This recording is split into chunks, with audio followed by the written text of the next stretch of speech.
আসসালামু আলাইকুম। নতুন একটি ভিডিও নিয়ে আপনাদের সামনে উপস্থিত হলাম। সবাইকে ঈদ মোবারক।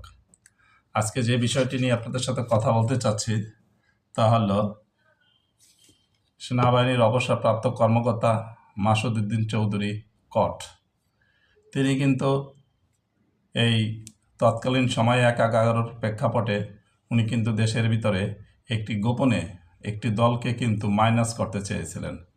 আজ কিন্তু দীর্ঘ ১৭-১৮ বছর পর কিন্তু ঠিকই তার আজকে এই অবস্থায় এসে তাকে আইনের কাঠগড়ায় দাঁড়াতে হলো। আমাদের প্রত্যেকেরই উচিত যে বিশেষ করে আমরা ক্ষমতায় থাকা অবস্থায় আমাদের একটা জিনিস ভালো করে বোঝা উচিত যে ক্ষমতা কিন্তু দীর্ঘকাল থাকা যাবে না এবং কারোর জন্য ক্ষমতা দীর্ঘস্থায়ী হয় না। এই বিষয়টা ভালো করে বুঝে আমাদের কাজ করা উচিত, কিন্তু তা না করে আমরা কিন্তু ক্ষমতার দাপটে আমরা এমন একটি অবস্থানে পৌঁছে যাই যাতে আমরা মানুষকে মানুষ হিসাবে মূল্যায়ন করি না। সাবেক এই সেনা কর্মকর্তা মাসুদ উদ্দিন চৌধুরী উনি দেশের ভিতরে এবং একটি চক্র কঠিন আকারের বিশেষ করে সেনাবাহিনীর ভিতরে একটি সিন্ডিকেট তৈরি করেছিলেন তৎকালীন সময়ে। তার সাথে ছিলেন মামুন খালেদ। এই দুই সেনা কর্মকর্তা কিন্তু বেশ দু একটা দিন আগে ঈদের পরে তারা কিন্তু অ্যারেস্ট হয়েছেন।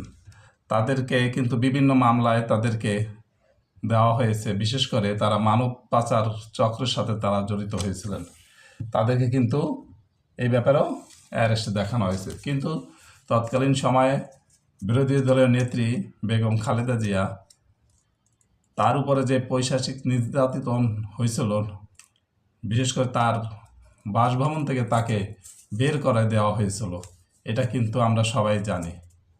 তৎকালীন সময় তাদের নেতৃত্বে কিন্তু এই কাজ, দুইজনের নেতৃত্বে এই কাজগুলো হয়েছিল। তাই আমরা ক্ষমতায় থাকা অবস্থায় এই বিষয়টা আমাদের মাথায় রাখা উচিত। বিশেষ করে আমরা প্রজাতন্ত্রের রক্ষক হয়ে যদি ভক্ষকে পরিণত হই তাহলে কিন্তু একদিন এই জাতি ছাড়বে না। আজকে এক দল ক্ষমতায় আছে, আগামীকালকে কিন্তু আরেক দল ক্ষমতায় আসবে, তখন কিন্তু তাদেরকে কাঠগড়ায় দাঁড়াতে হবে। আমাদের সবাইকে এই ব্যাপারে সতর্ক থাকতে হবে।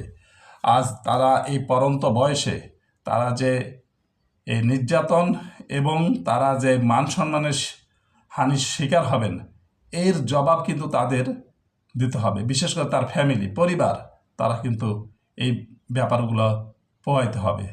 এই জন্য আমরা আমাদের স্ত্রী সন্তানদের জন্য অনেক টাকা ইনকাম করে রেখে যাব, কিন্তু এক সময় কিন্তু সেই অর্থ